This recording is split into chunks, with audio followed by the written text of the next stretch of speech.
everyone. I'm back to see you again. I wanted to go over this little shortcut I have for Chapter 2 for how to increase and decrease accounts. Okay. There is a several page explanation in the chapter from pages 58 to 60 that has all the rules of debits and credits. And they do a very nice job presenting the rules, and it's perfectly okay to follow that format if you like it. I learned this shortcut when I was a student. One of my professors told me his grandfather invented it, and I find that it helped me so much as a student. I always give it to all of you guys every time I do a 101 class. And it's a silly little acronym called COIL. You're probably not going to forget those words because they really don't go together. But with COIL, you just really have to know it's a lot less to remember. And you can use the sheet whenever you need to. Even class, I let students use it even to have it on their table when they're taking a test. That's okay. It's the only note I let them have out in the calculators. Anyway, this is a great little tool I find. And again, you don't have to use it, but most students I find do use it.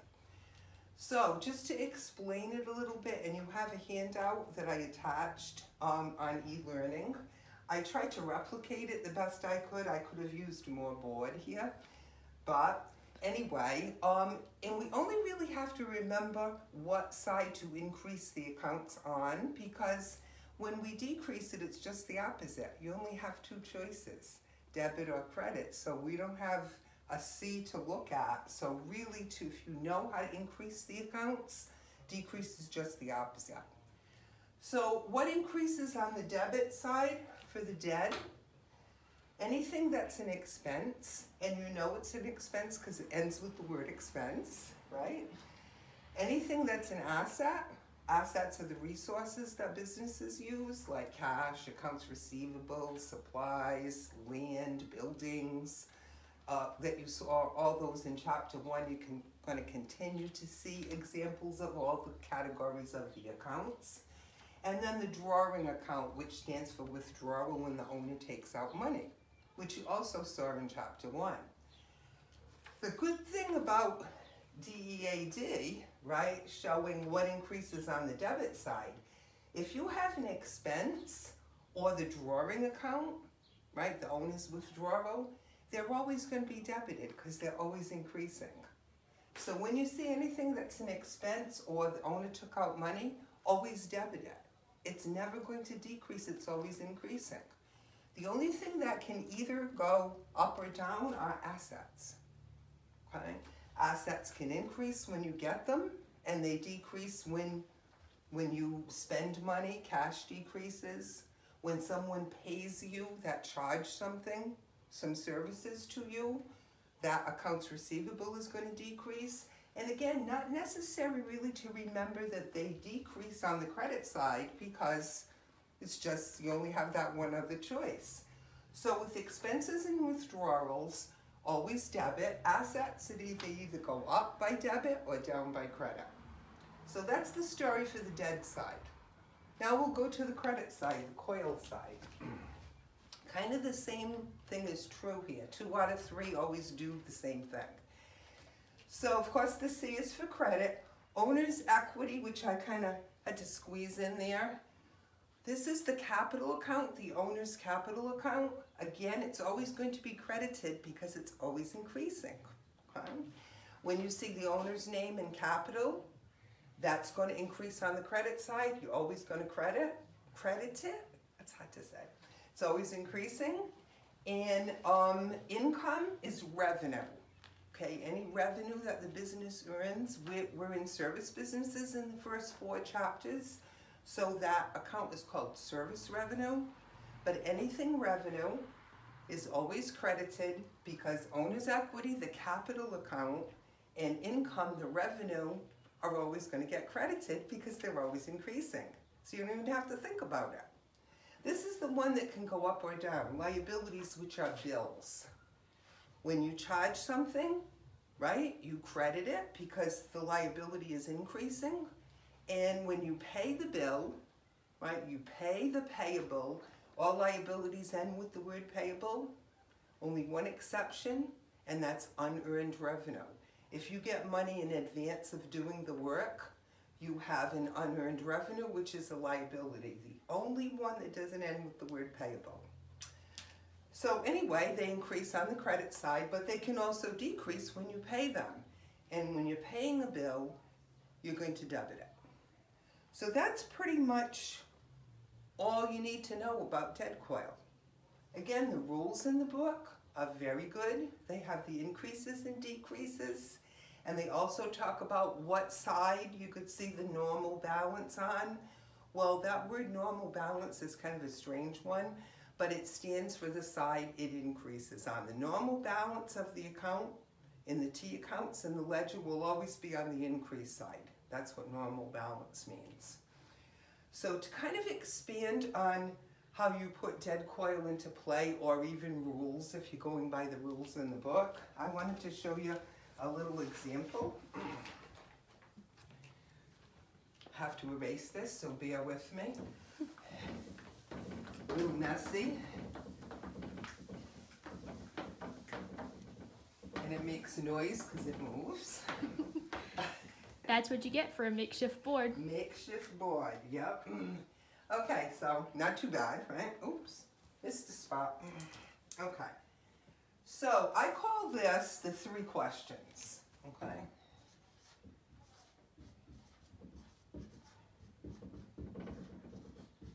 The 3 questions to ask yourself when you analyze transactions.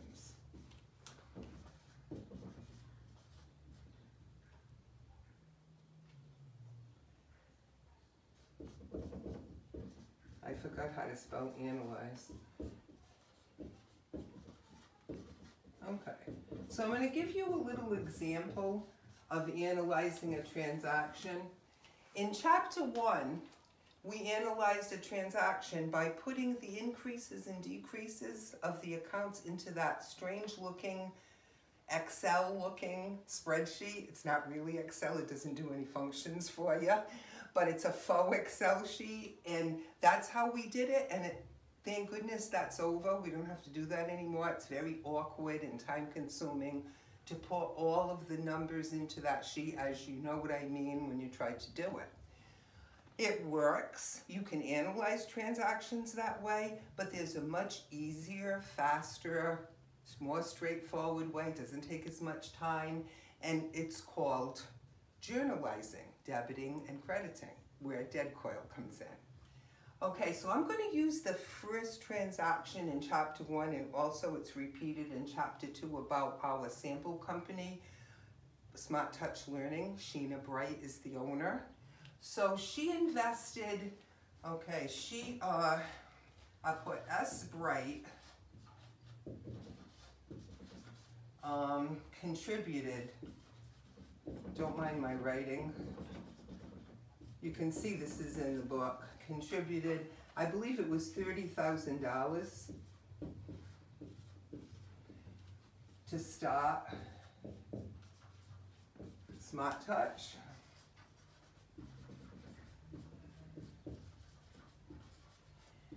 And received capital.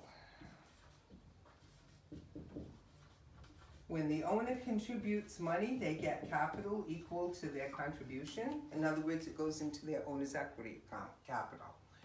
Okay, so again, not great writing. I'm trying to write kind of straight. I tend to go downhill.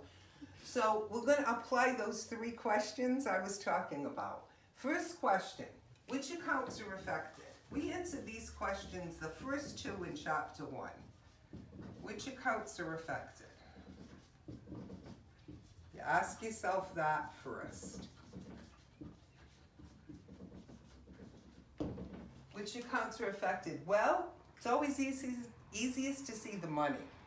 $30,000 in cash went into the business. We don't care if she borrowed it. We don't care if somebody gave it to her. We don't care if she had it in the bank. We don't care where it came from. We only care that it's going into the business. So one of them is cash. Okay. And the other one is capital. Okay. So the capital account is also affected. There's always at least two, and there's almost always only two. Okay, there can be more, but generally 99.9% of the time it's only two. So that's the first question. We also answered that question in chapter 1. You won't see 3 questions in the book, and you won't see dead COIL in any book, but it's just kind of things I came up with in my journey as a student to help out with this stuff, the analytical part. Okay, so are the accounts increasing or decreasing? I'll put a plus with ing or a minus with ing. Are they that looks like an F, I'm sorry. Increasing or decreasing?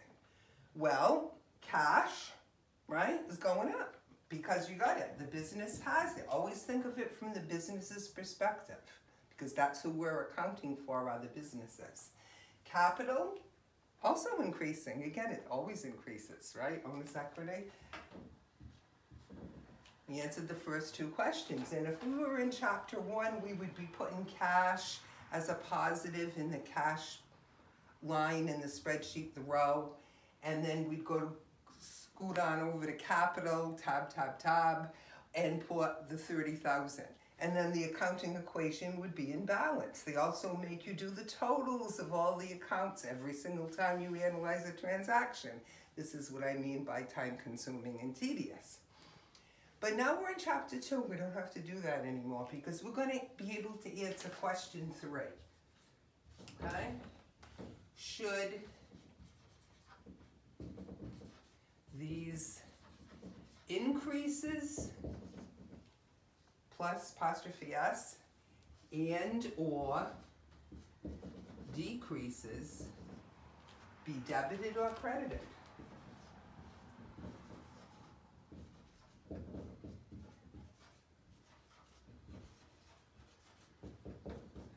So that is the 3rd question. In chapter 2, we can answer this question. Okay? Either by looking at the rules, as I mentioned, that are between 58 and 60, or thinking about dead COIL. So I'm going to think about dead COIL here. We have the asset of we have cash, which is an asset, increasing. Right? It's the A in dead, so it's going to get debited. We have capital, which is owner's equity, which is also increasing. Owner's equity increases on the credit side, the capital account. So we're ready to make our journal entry. What I'm going to be doing when I do journal entries for you for a while is putting pluses and minuses, even though you're not going to be doing that when you put it into Pearson. They don't like it. But I'm going to do that just to get you used to the increases and decreases. So I'm going to do my journal entry. Here's my journal entry for this transaction. And you'll see it if you look in the book. Let's see what page it's on, just so I can show you. It would be nice if I had that first, huh?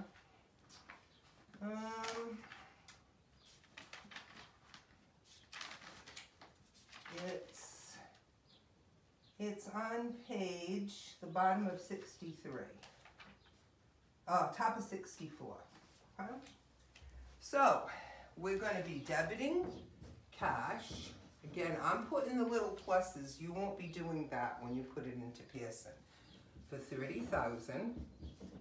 And you're going to be crediting Sheena's capital account. I just put S capital, her name's Sheena Bright. I probably should have put SB, but you get the idea.